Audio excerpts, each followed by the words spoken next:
Hazrat Abu Huraira radiyallahu anhu states that when this verse, "And warn your nearest kinsmen," Surah Shura 214 was revealed, Allah's Apostle sallallahu alaihi wasallam said, "O the group of Quraysh, sell yourselves to Allah Jalla Jalaluhu.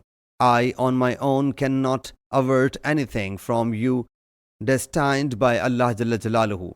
O Abbas bin Abdul Muttalib, I on my own cannot ward off any catastrophe from you sent by Allah Jalla Jalaluhu.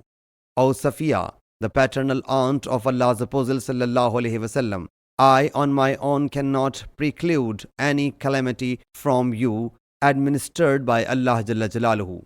O Fatima, Muhammad's daughter, ask from me whatever you wish, but I on my own cannot avert the chastisement from you sent by Allah Jalla Jalaluhu." Sahih Muslim Hadees number 503.